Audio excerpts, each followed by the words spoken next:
1 करोड़ रुपया दें, 3 लाख रुपया महीना रेंट वसूल करें। ये फ्रॉड क्या है और ऐसा क्या पहले भी कोई फ्रॉड हुआ है? इस किस्म की इन्वेस्टमेंट से बचने की कोशिश करते हैं और वहां 15 अरब रुपया लेके एक शख्स फरार हो गया। ये बड़ा बेस्ट फार्मूला बनाया गया है। हमारा क्या जाता वाला सवाल है, यही आपको खसारा दे। पहले तो हमें ये देखना है कि क्या इस किस्म की जो सरमायाकारी है, क्या शरई तौर पे इसकी कोई इजाजत मौजूद है? MZS TV सब्सक्राइब करें। यहाँ आपको रोज़ाना की बुनियाद पर आपकी प्लॉट की ताज़ा तरीन अपडेट और प्रॉपर्टी मार्केट के उतार चढ़ाव की खबरें मिलेंगी। बिस्मिल्लाहिर्रहमानिर्रहीम, अस्सलाम वालेकुम। आज मैं आपसे बात करना चाहता हूँ कि 2 करोड़ रुपया दें और 5 लाख रुपया महीना रेंट वसूल करें। 1 करोड़ रुपया दें, 3 लाख रुपया महीना रेंट वसूल करें।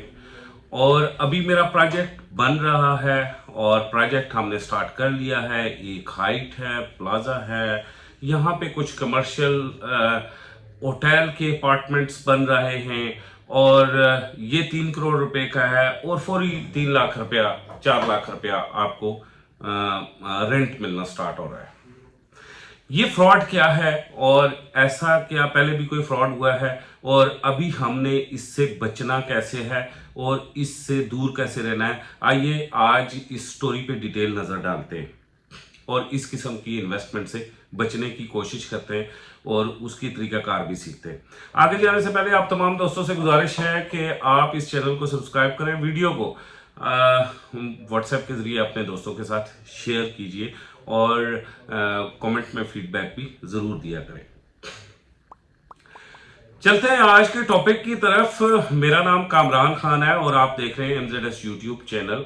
खुशामदीद कहता हूं। टॉपिक ये है कि मैं पिछले कमोबेश एक अरसे से एक इन्वेस्टमेंट का नया तरीका देख रहा हूं और वो ये है कि कुछ 2 या 3 या 4 लोग मिलके एक कमर्शियल प्लॉट किसी सोसाइटी के अंदर खरीद लेते हैं। 4 मरला, 6 मरला, 8 मरला, 10 मरला और फिर उसके बाद मुख्तलिफ शहर के चौराहों पे बड़े बड़े साइन बोर्ड सेट कर दिए जाते हैं कि ये शॉप बुक करवा ले, ग्राउंड फ्लोर की 2 करोड़ रुपए की है, 4 लाख रुपया महीना आपको रेंट मिलेगा। ये फर्स्ट फ्लोर की है, ग्राउंड फ्लोर की है और यहाँ पे फ्लैट बुक करवा लें, ये 2.5 करोड़ रुपए का है, ये आपको 1 लाख रुपया माना रेंट मिलेगा। ये सारी स्टोरीज और इस तरह के साइन बोर्ड शहर के मुख्तलिफ चौराहों पे लगे हुए हमें नजर आ रहे होते हैं और ये साइन बोर्ड्स इनमें हमारे लोकल लोग और ओवरसीज पाकिस्तानी लोग जो हैं वो इन्वेस्टमेंट भी करते हैं। लेकिन ऐसा ही एक फ्रॉड आज से कमोबेश 1 साल पहले गुलबर्ग ग्रीन इस्लामाबाद में हुआ और वहां 15 अरब रुपया लेके एक शख्स फरार हो गया। गुलबर्ग के अंदर ऐसा हुआ कि एक शख्स ने अपने 3 से 4 प्रोजेक्ट स्टार्ट किए और उस शख्स ने वो अपने जो 4 प्रोजेक्ट स्टार्ट किए उन्हें प्रोजेक्ट्स के बाकायदा से मैप बनाए और आप 4 कमर्शियल प्लॉट लिए और हवा में बुकिंग स्टार्ट कर दी। हवा में बुकिंग स्टार्ट करते हुए साथ ही उसने ये दावा किया कि आप यहाँ पे बुकिंग स्टार्ट करें, 3 करोड़ रुपया मुझे दे दें, 4 लाख रुपया महीना रेंट वसूल करते रहे।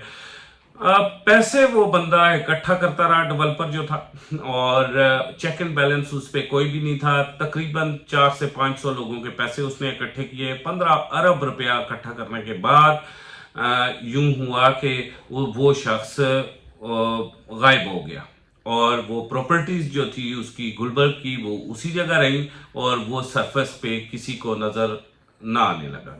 यूं इस तरह से हुआ कि जितने भी जो थे हमारे रियल स्टेट के लोग थे, इनमें ये एक शोर पड़ गया कि गुलबर्ग के अंदर एक बड़ा फ्रॉड हुआ।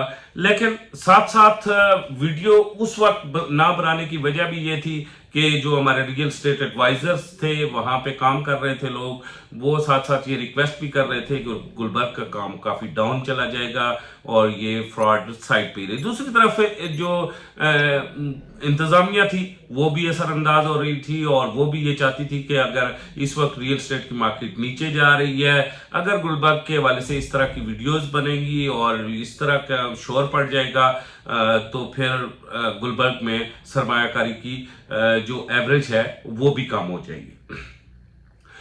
यूं हुआ कि एक अरसे के बाद वहां की जो एसोसिएशन थी गुलबर्ग की, वो बैठी और उन्होंने फिर सोसाइटी के साथ मिलकर मुलाकात की और वो जो उनकी उसकी प्रॉपर्टी थी डेवलपर की, वो सारी की सारी एडजस्ट करवाई रेजिडेंशियल प्लॉट्स में, और फिर प्रोग्राम बनाया कि ये रेजिडेंशियल प्लॉट मुतासरीन में तकसीम किए जाएंगे। ये एक अच्छा कम अज कम आगाज था जो वहां के रियल्टर्स जो काम कर रहे थे उन्होंने इनिशिएटिव लिया, और उसके बाद सोसाइटी इंतजामिया को मजबूर किया। लेकिन दूसरी तरफ सोसाइटी इंतजामिया खुद भी मजबूर थी, वो जानती थी कि अगर इस जगह पे हम नहीं खड़े होते तो इन्वेस्टर का एतबार उठ जाएगा। इसमें गलती किसकी है?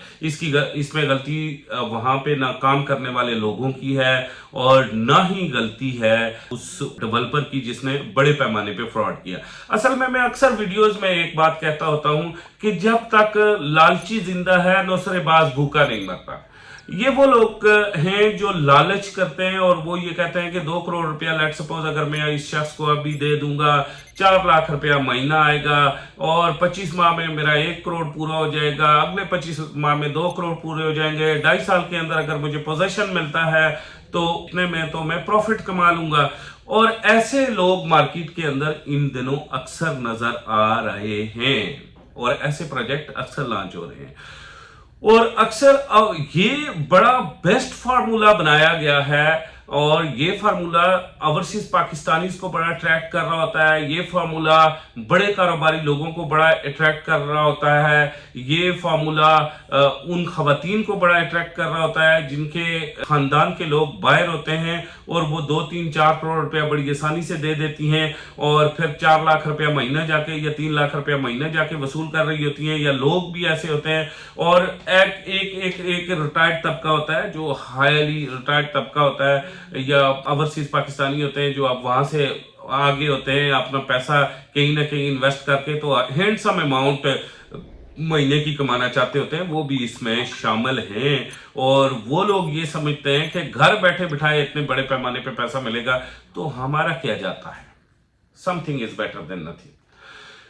असल में यही जो हमारा क्या जाता वाला सवाल है यही आपको खसारा देता है। और यहां भी गुलबर्ग में भी जो लूट खसूट हुई इतने बड़े पैमाने पे 15 अरब रुपए की रकम लेके एक शख्स फरार हो गया, वो भी इसी वजह से हुआ। पहले तो हमें यह देखना है कि क्या इस किस्म की जो सरमायाकारी है क्या शरई तौर पे इसकी कोई इजाजत मौजूद है। तो मेरे ख्याल में बहुत सारे लोग बहुत सारे रियल स्टेट एडवाइजर भी और ऐसे लोग जिनको मैं फॉलो करता हूं रियल स्टेट के अंदर, वो सारे लोग भी इसमें मुत्तफिक हैं कि ये एक सूद का एक बाकायदा से बन जाता है, तरीकाकार बन जाता है इन्वेस्टमेंट का। जब आपकी चीज वहां पे मौजूद ही नहीं है और जिसका रेंट आए उसका उज्जम नहीं है, उसका वॉल्यूम नहीं है, उसकी वहां पे कंस्ट्रक्शन नहीं हुई है, तो फिर आप रेंट कैसे वसूल कर सकते हैं एक तरफ से। और दूसरी तरफ से ये जो लोग डेवलपर पैसे वापस दे रहे होते हैं, रेंट वसूल दे रहे होते हैं, वो कहां से दे रहे होते हैं? लेट सपोज उन्होंने पैसा किसी और प्रोजेक्ट में खर्च किया और वहां से दे रहे हैं, या फिर इसी की ओरिजिनल कॉस्ट से दे रहे हैं। जब ओरिजिनल कॉस्ट से दे रहे हैं तो क्या 2 साल के अंदर आपको जब हैंड ओवर किया जाएगा ये शॉप या ये दुकान, ये फ्लैट, ये जो कुछ भी आपको मिल रहा है, तो क्या इसकी इतनी वैल्यू होगी कि 2 लाख रुपया महीना आपको इसका बाकायदा से रेंट मिलेगा? ये बहुत सारे सवाल हैं अपनी जगह पे।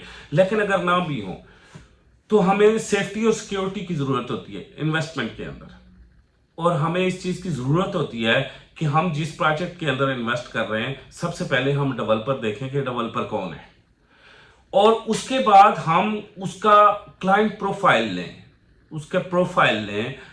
कि उसने कितना काम किया हुआ है, उसका प्रोफाइल क्या है। उसके प्रोफाइल के बाद जिस प्रोजेक्ट के में हम इन्वेस्ट कर रहे हैं उस प्रोजेक्ट का हम स्टेटस देखें कि उस प्रोजेक्ट का स्टेटस क्या है, क्या प्रोजेक्ट कितने अरसे से लॉन्च हुआ है, उसके अंदर कितने यूनिट फरोख्त हो चुके हैं, और अब तक इतने यूनिट फरोख्त होने के बाद प्रोजेक्ट इस वक्त कंस्ट्रक्शन के किस मरहले में है। अगर हम ये देखें कि वहां पे 2, 4 या 5 यूनिट फरोख्त हो चुके हैं या 6 यूनिट फरोख्त हो चुके हैं और प्रोजेक्ट अभी तक मार्केट हो रहा है और वहां पे जो मौके पर उस पर प्लॉट है, उस पर कंस्ट्रक्शन कटिंग कोई चीज भी स्टार्ट नहीं हुई है, तो इस सूरत हाल के अंदर हमें थोड़ा सा देखना चाहिए और ऐसी सरमायाकारी से बचना चाहिए। अगर आप ये चाहते हैं कि आप 2 करोड़ 4 करोड़ रुपए की इन्वेस्टमेंट करना चाहते हैं, तो आपका एक तरीकाकार है कि 2 4 5 करोड़ रुपए की इन्वेस्टमेंट आप ऐसे इलाकों में करें जहां आपको सॉलिड चीजें मिल जाए, रजिस्ट्री इंतकाल या ट्रांसफर आपके नाम पर हो। लेट्स सपोज 4 करोड़ रुपए की इन्वेस्टमेंट आप एक ऐसी जगह कर रहे हैं कि जो अभी तक कागजों पे प्लाजा है, जो हाइट अभी तक डॉक्यूमेंट्स पे है, मैप है, मार्केट हो रहा है, तो वहां आपके 4 करोड़ रुपए की किसी किस्म की कोई सेफ्टी और सिक्योरिटी नहीं है। इसी के मुतबादल अगर आप शहर के मारूफ तरीन इलाकों में चले जाएं, वहां जाके 1 आध 2 दुकानें या छोटा कोई 1.5 मरला 2 मरला का प्लाजा ले लें, या शहर के किसी मारूफ एरिया में जाके कोई अच्छा घर ले लें और वहां से आपको 2-2.5 लाख रुपया 3 लाख रुपया वापस रिटर्न आएगा।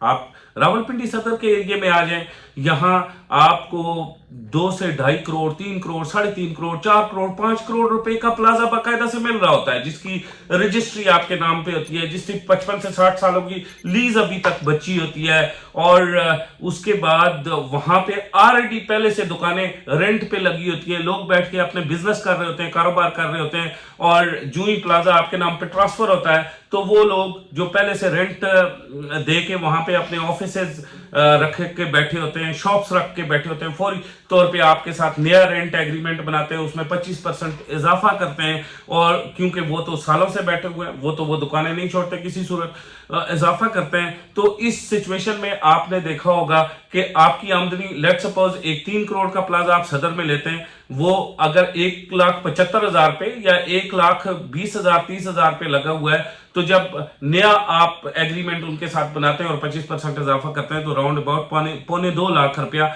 आपको इजाफा हो जाता है आपके रेंट में, और फिर हर साल 3 साल के बाद भी इजाफा होता है 25% का।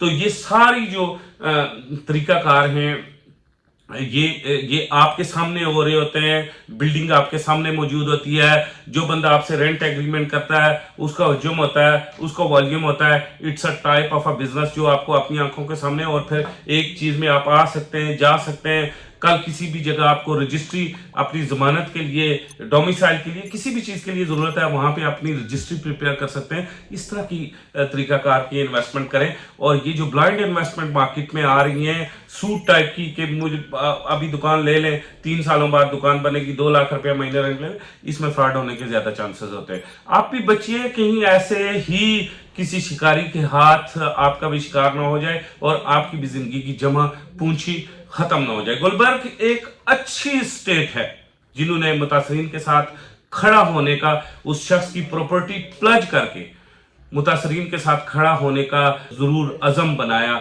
लेकिन याद रखिए कि हर एक स्टेट फिर इस तरह नहीं खड़ी होगी, हर एक सोसाइटी इस तरह नहीं खड़ी होगी, और पॉसिबली आपकी जिंदगी की जमा पूंजी खत्म हो जाए। मुझे कामरान खान को यहां से इजाजत दीजिए, अगली वीडियो में मुलाकात होगी। खुदा हाफिज।